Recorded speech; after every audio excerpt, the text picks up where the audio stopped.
सचिनदादा ही सगळी माहिती नरेटिव्ह संदर्भात बोलला. मी आता कुसूर तालुका कराड येथे कार्यक्रम असतो 2 वेळा एक मुलं वाचलं. त्याला कारण सांगतो की तुमच्या प्रेमाचं तरी काय माहिती कोरेगावच्या बाजारात एक मैदानामध्ये एका म्हशीचा लिलाव सुरू झाला. विक्रीला म्हैस आली.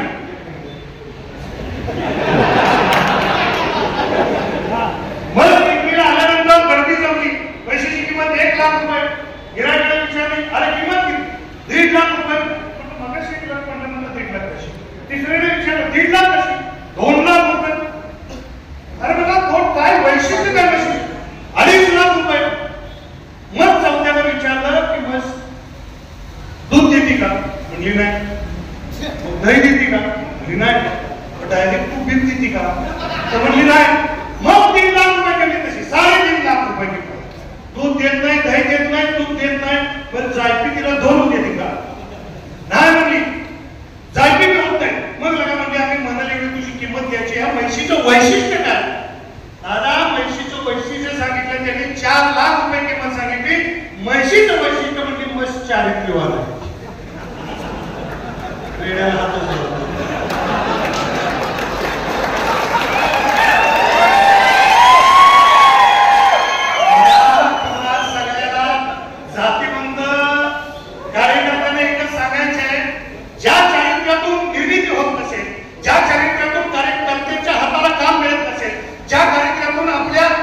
मतदारसंघाचं हित जपलं जात नसेल ते चारित्र्य त्या म्हशीसारखं शून्य कामाचं आहे. त्या चारित्र्याचं नाही.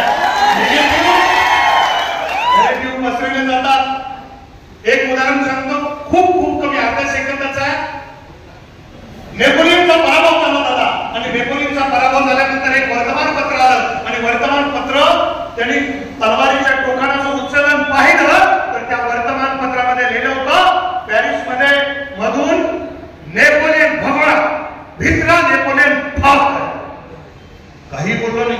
नेपोलियन एका शब्दाला त्यांना प्रत्युत्तर केलं नाही.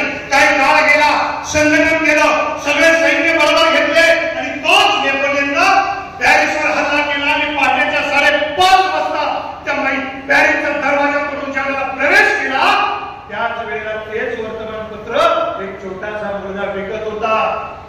त्यांनी काय छापलं असेल म्हणून तलवारीच्या टोकावर ते वर्तमानपत्र उचललं तर त्या वर्तमानपत्रामध्ये छापलं होतं नेपोलियन का स्वागत है.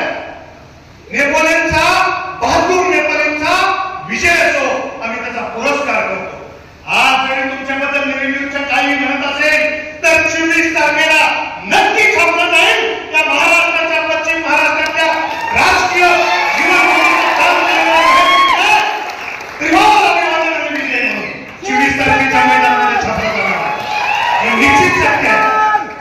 प्रोटोकॉल प्रमाणे त्यांच्यानंतर बोलायला नाही पाहिजे. मागणं महाराज साहेब बोलणार आहे. अतिउत्साही प्रेमाच्या पोटी मी बोलून गेलो पण मी ज्या व्यक्तीने इथं बोलवतोय महाराज साहेबांना बोलवतोय खरं सांगतो राज्यामध्ये सर्व जे जे विजयी उमेदवार आहेत त्या सगळ्यांना महाराज साहेबांचा आशीर्वाद आहेच. तिळाएवढ्या पुण्यानं दुनिया डोंगरावरी दुःख नष्ट होतात.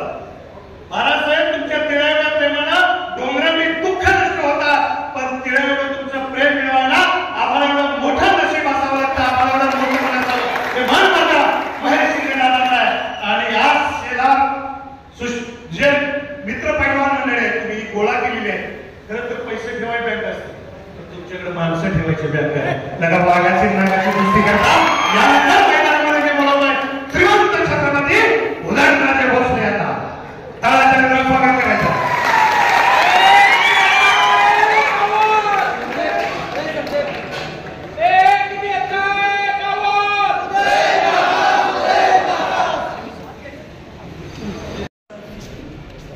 गावचे प्रमुख गावतात अरे हा आपला नव्हता साहेब हा त्यांचाच होता. म्हणजे नेता किती गोंगाट असू शकतो की त्याला स्वतःचा कार्यकर्ता सुद्धा माहित नसतो. एवढा हुशार नेता आपण या कोरेगाव मतदारसंघामध्ये आज विधानसभेच्या निवडणूक लागलेली आहे. या निवडणुकीदरम्यान आपल्या तरुणांना काही लोक विसरवायचा प्रयत्न करतायत, त्रास द्यायचा प्रयत्न करतायत. पण मी सगळ्यात लोकांना आवाहन करतो, आपण डॉक्टर बाबासाहेब आंबेडकरांची लोकशाही मानणारे कार्यकर्ते आहोत. आपण आपली पार्टी शांतता प्रिय आहे.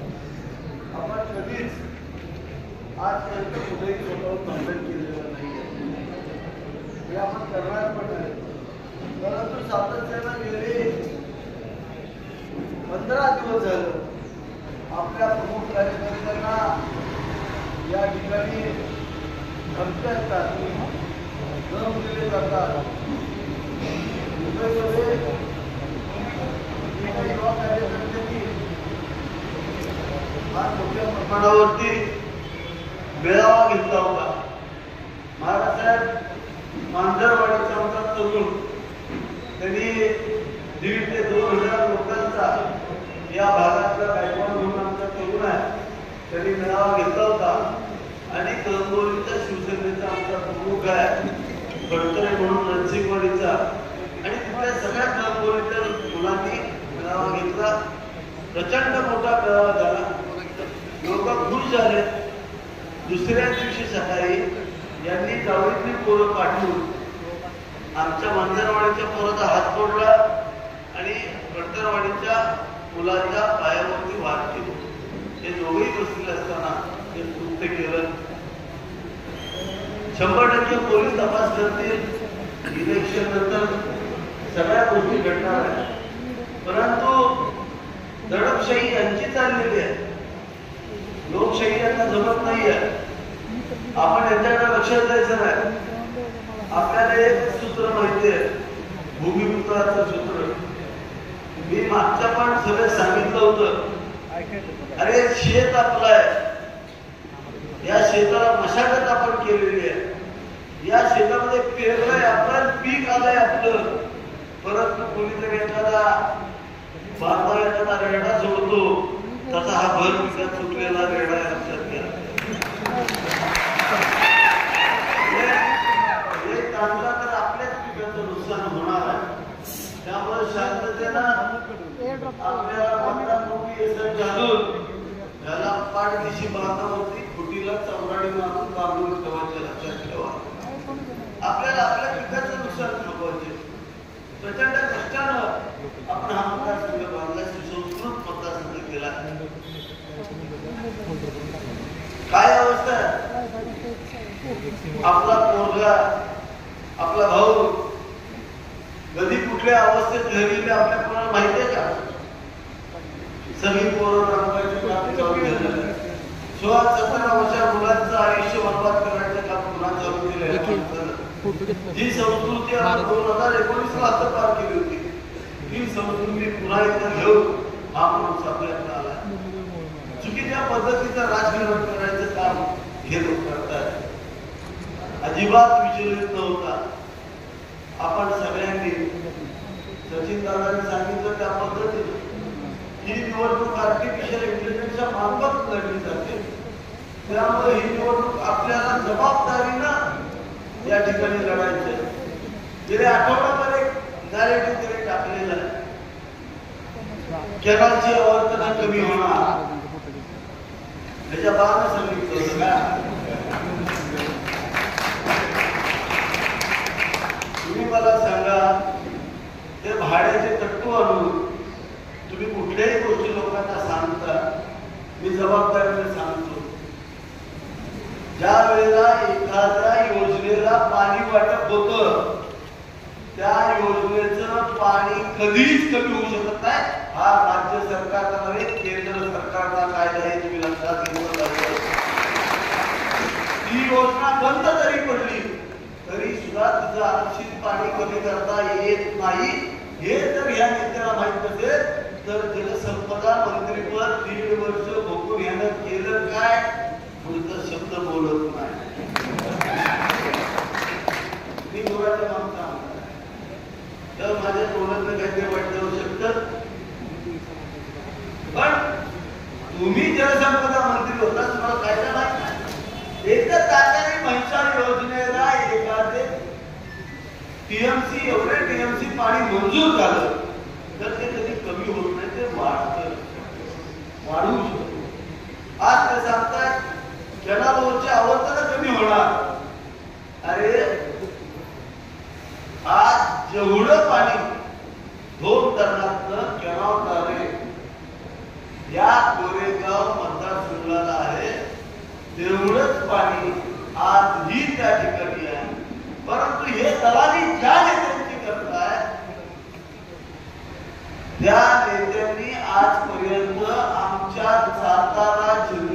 आपल्या धरणातलं पाणी जे पिण्यासाठी राखून ठेवलं होतं, जे औद्योगिकरणासाठी 5 टीएमसी राखून ठेवलं होतं, या 5 टीएमसी पाण्यातलं 2.9 टीएमसी पाणी आपण आपल्या कोरेगाव तालुक्याला त्यातलं 2 टीएमसी पाणी द्यायचं काम आपण या ठिकाणी केलेलं आहे.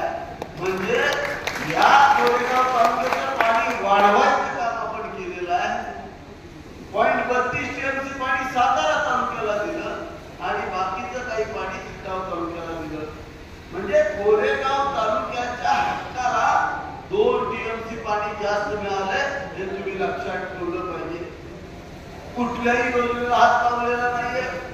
उलट कॅनॉल करून जी योजना वसना उपसा सिंचन योजना, वांगणा उपसा सिंचन योजना जी कॅनॉलच्या वर होती, ज्याचे पंप चालू झाल्यानंतर खाली पाणी येत नव्हतं, त्या योजना त्याच्यावरचा लोड कमी करण्यासाठी आपण आपल्या डोंगराच्या कडेला 22-6 कोटीचे प्रचंड मोठे तलाव बांधतोय आणि पावसाळ्यामध्ये हे पाणी रामोसवाडीच्या कुंडातून संपूर्ण रामोसवाडी पासून भांड्यापर्यंत, रामोसवाडी पासून आपशिंग पर्यंत, ज्याच्या माध्यमातून वांगणा नदी बारमाही वाहती होईल, आपला कडवळ्याच्या नदी वाहती होईल, आपली खेडची नदी वाहती होईल, गोरेगाव मधली नदी वाहती होईल, आपला कुमट्याचा भोस्याचा ओढा वाहता राहील, या ठिकाणी एक्सल मधला ओढा बारमाही वाहता होईल, पलीकडे एकंब्याचा आपला ओढा वाहता होईल, पलीकडे रंगनाथ स्वामीच्या दिल्लीतलं जी चर आहे, जो ओढा आहे, तो बारमाही कसा राहील, वाहता राहील. याचं प्रयोजन आपण या पाण्यामध्ये केलेलं आहे, लक्षात घ्या. म्हणजे आम्हाला ऍडिशनल पाणी आम्ही या ठिकाणी दिलं. सिंचनाची त्रिस्तरीय सिस्टीम या मतदारसंघामध्ये उभी करायचं काम केलं. एक डोंगराच्या कडेला प्रचंड तलाव भरून ते पाणी बारमाही ओढ्यातून वाहत करून आपण तलावाच्या मार्फत आपल्या विहिरीच्या मार्फत सिंचन करणार. दुसरं 15 एकराला ती काढून देणार आणि तिसरं म्हणजे आपल्या ओढ्या नद्या सगळ्या वाहत्या करणार. अशी त्रिस्तरीय ही सिंचन क्षमता आपण संपूर्ण महाराष्ट्रात विकसित करणारा कोरेगाव मतदारसंघ हा एकमेव मतदारसंघ लक्षात घेतला. 6 महिन्यामध्ये आपण हा मतदारसंघ 98% सिंचनाखाली आणतोय. यांनी काहीच केलं नाही म्हणून फेक पास केले जात आहे.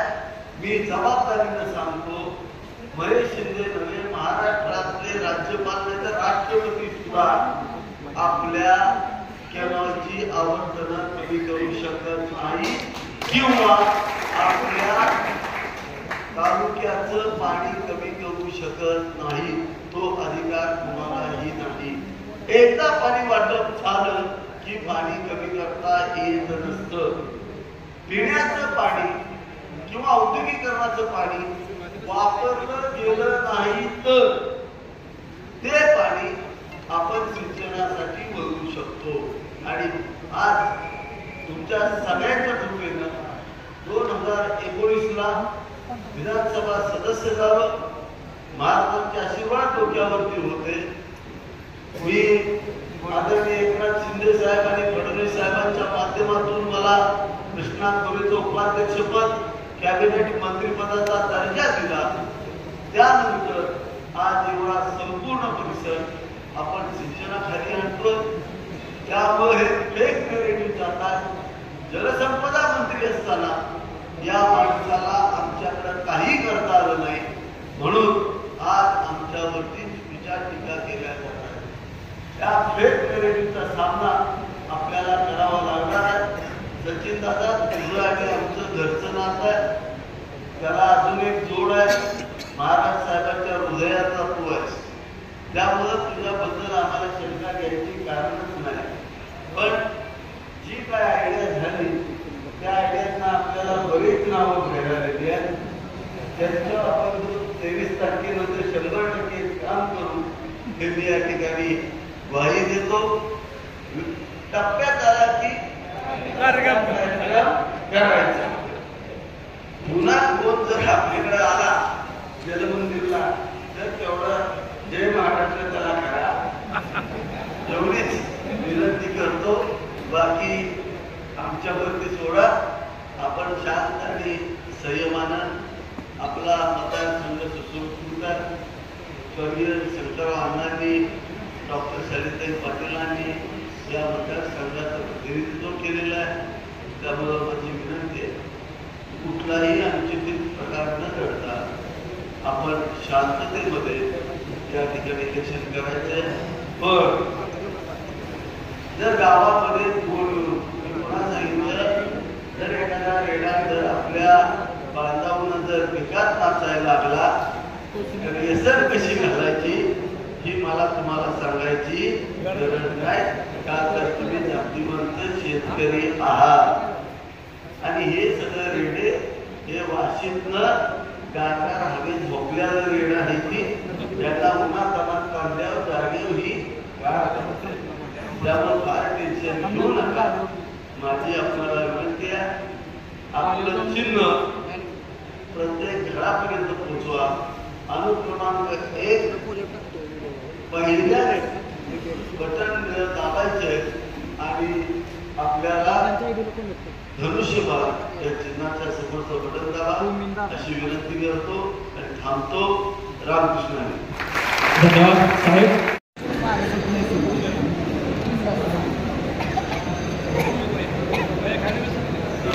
या ठिकाणी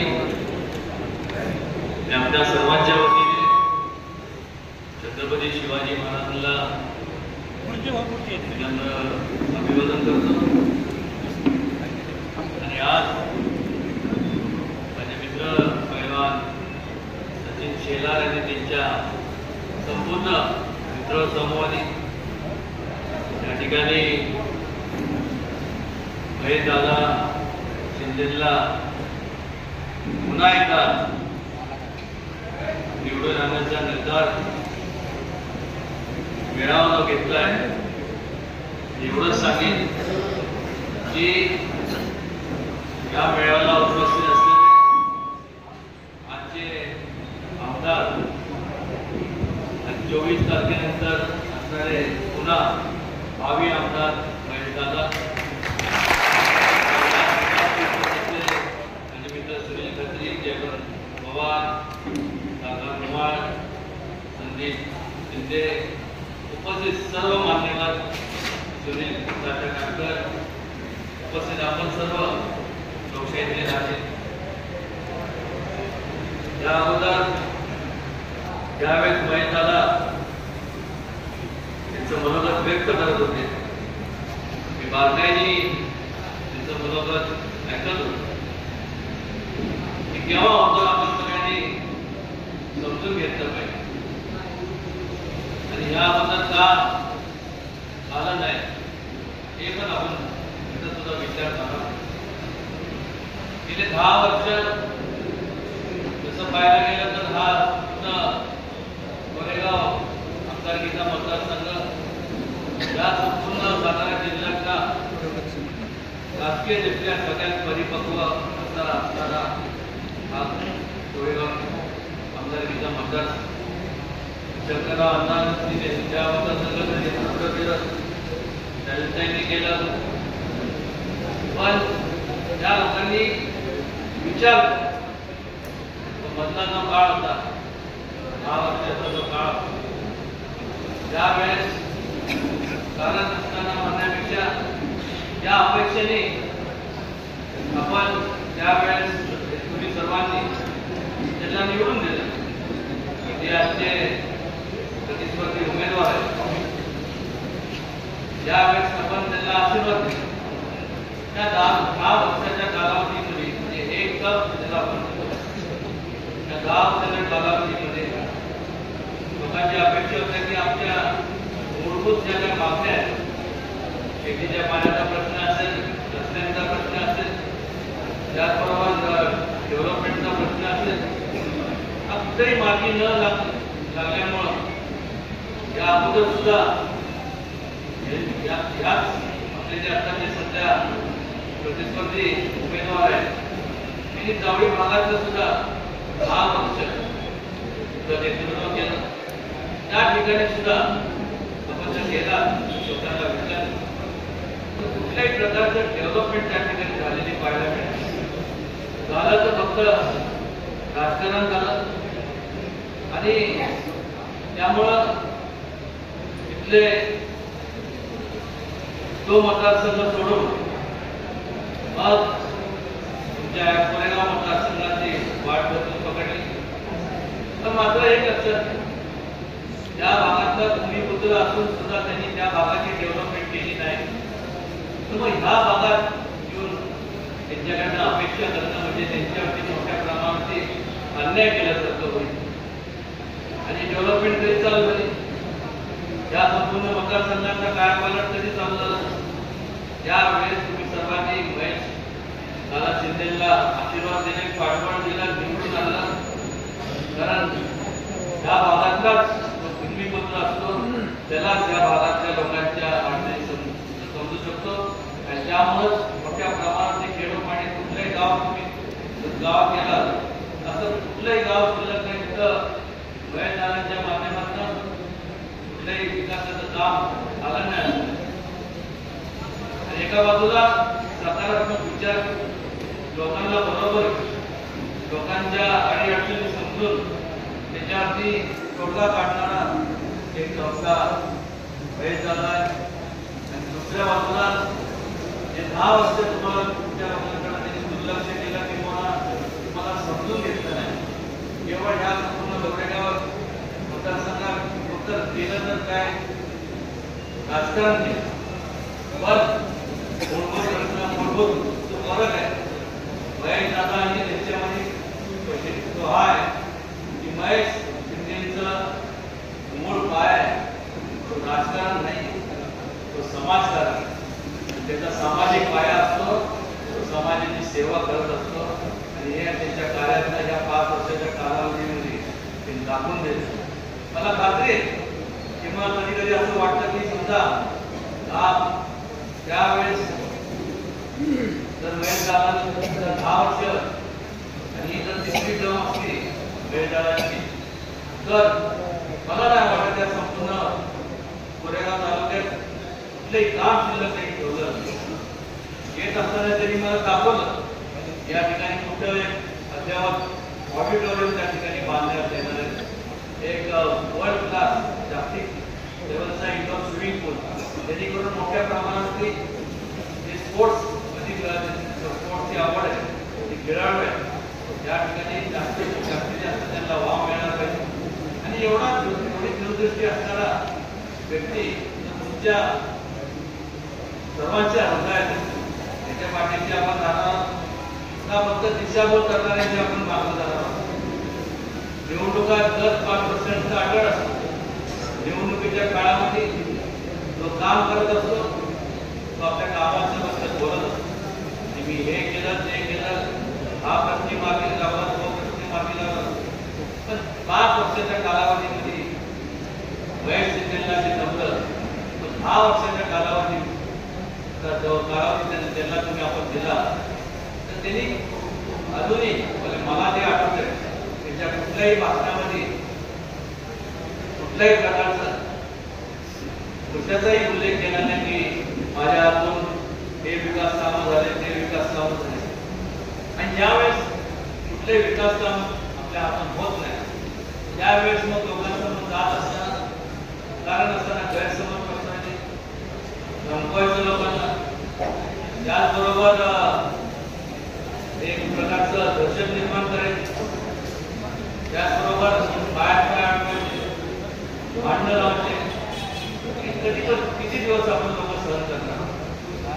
आज आपण जर पाहिलं तर 21व्या शतकात आपण 21व्या शतकामध्ये आपण वाटचाल आपण केलेली वाटचाल करत असताना जग एवढ्या वेगाने पुढे चाललंय, जग एवढ्या वेगाने पुढे चाललंय. दर दिवसाला वेगवेगळ्या प्रकारचे जगामध्ये प्रत्येक ठिकाणी डेव्हलपमेंट चालू आहे. तुम्ही ठीक होत, कारण त्यावेळेस आपल्याला सोशल मीडिया नव्हता, तुमचं केबल नव्हतं, हे नव्हतं. त्या काळात ब्लॅक अँड व्हाईट टीव्ही असायचं आणि त्यामुळं त्यांना आपण निवडून द्यायचं. त्यांचं त्या ते जे सांगतील की आम्ही ते केलं इकडं त्या तिथं आल्यानंतर त्या भागातल्या काही जरी केलं नसतं ते तिथं आम्ही ते केलं सांगायचं आणि तिकडं गेलं की आम्ही ह्या भागात कुठेही काही संपूर्ण काम न झाल्यामुळं आज जो हा काँग्रेसचा बालेकिल्ला असणारा पश्चिम महाराष्ट्रात आज त्याची जर अवस्था आपण जर पाहिली तर आज कुठल्याही प्रकारचा बालेकिल्ला झाला. अनेक म्हणजे स्वातंत्र्य नंतरचा कालावधी जर आपण पाहिला तर या देशाने भरभरून एक तत्वे काँग्रेसला मतदान केलं, भरभरून आपण सर्वांनी मतदान केलं तर केलं, पाठीशी राहिलो. मला अजून आठवते मी नुकतं माझं कॉलेजचं शिक्षण संपून परत जातात त्यावेळेस मला आश्चर्य वाटतं, कुठलंही काम न करता भाषणं असे करायचे की हा संपूर्ण काँग्रेसचा बालेकिल्ला आहे आणि दगडाला जरी आम्ही शेतूर फासला तरी लोक मतदान करून निवडून देते. एक प्रकारची मोठ्या प्रमाणात तुमच्या लोकांची चेष्टा केली. लोकांची अपेक्षा असतात लोकप्रतिनिधी म्हणून, आमदार असू दे, खासदार असू दे, कुठल्याही स्थानिक स्वराज्य संस्थेतले असू दे, प्रत्येकाला वाटतं की आपल्याला आपण ज्यांना आपण निवडून दिले त्या पदावर असतो त्यांच्या माध्यमातून विकास कामं झाली. असं न घडल्यामुळं आज संपूर्ण पश्चिम महाराष्ट्राचं संपूर्ण कायापालट हे ठिकाणी आता हा संपूर्ण महायुतीचा हा पश्चिम महाराष्ट्र आपल्याला बघायला मिळतो. या महायुतीच्या माध्यमातून मग भारतीय जनता पक्ष असेल, एकनाथजी शिंदे साहेबांचा पक्ष असेल, अजितदादांचा असेल, वाजपेयी असेल, इतर सर्व मित्र पक्ष असेल, त्या सर्वांच्या मनात एकच फक्त विचार तो म्हणजे विकासाचा विचार. जास्तीत जास्त कसे विकास कामं मागे लावायचे, जास्तीत जास्त लोकांची त्याच्या माध्यमातून प्रगती कशी होईल. महिला असतील, उपेक्षित वर्ग असेल, त्याचबरोबर तरुण असतील, त्याचबरोबर वयस्कर ज्येष्ठ मंडळी असतील, त्या संपूर्ण वेगवेगळ्या समाजाच्या प्रत्येक घटकाचा विचार करून आज आपण पाहतो की संपूर्ण निर्णय जात असताना ठिकठिकाणी गेल्यानंतर आज कुठेही महाविकास आघाडीचं आपल्याला काहीच पाहायला मिळत नाही. त्यामुळं महायुती पुन्हा एकदा सत्तेत येणार, हे देवार सत्तेत आणि आल्यानंतर मला खात्री आहे की पुन्हा एकदा ह्या आपल्या महेश दादांवरती मोठी जबाबदारी सोपवली त्याच्या माध्यमातून जास्तीत जास्त केवळ ह्या संपूर्ण कोरेगाव मतदारसंघातून नाही, संपूर्ण सातारा जिल्ह्यात वेगवेगळ्या तालुक्यात सिंचनाचं असू दे, संपूर्ण सगळं झाड जे काय आता तयार झालंय त्या सुद्धा अजून आपल्याला काय करता येईल. शैक्षणिक क्षेत्रात सुद्धा त्यांनी लक्ष घालावं आणि निश्चितपणे केंद्र शासनाच्या माध्यमातून कुठेही मी तुमच्या बाबतीत महेश दादाने सांगावं तुम्ही त्यांच्याकडे जे काय तुमच्या मागण्या असतील ते आपल्याला हे फंड जेवढे फंड आणायचे ते आणण्या कुठेही आम्ही दोघं मिळून कमी पडणार नाही. जास्तीत जास्त तुमची सेवा आम्ही करू जेवढं या ठिकाणी मित्र पैलवान सचिन केला त्यांना अभिनंदन करतो की थोड्यात जे कालच बोलणं झालं इतक्या छोट्या कालावधीत एखाद्या फक्त हे होतं इंटिमेशन होतं तेवढ्यात त्यांचा संपूर्ण मित्रसमूह या ठिकाणी उपस्थित राहिला त्याबद्दल पुन्हा एकदा त्यांचे आभार आणि भरपूर आपल्या सगळ्यांच्या शुभेच्छा आपले आशीर्वाद महेश दादांच्या पाठीशी आपण त्यांना आशीर्वाद द्या मोठ्या प्रकारे निवडून आणा आणि जास्तीत जास्त आपल्या अडचणी ज्या आहेत त्या लवकरात लवकर दूर करूया एवढंच त्या ठिकाणी सांगतो. आणि पुन्हा एकदा माझ्या वतीने आणि तुमच्या आपल्या सगळ्यांच्या वतीने हे नाटवाद आमदार भावी आमदार महेश दादा शिंदेंना शुभेच्छा देतो. जय शिवराय. धन्यवाद.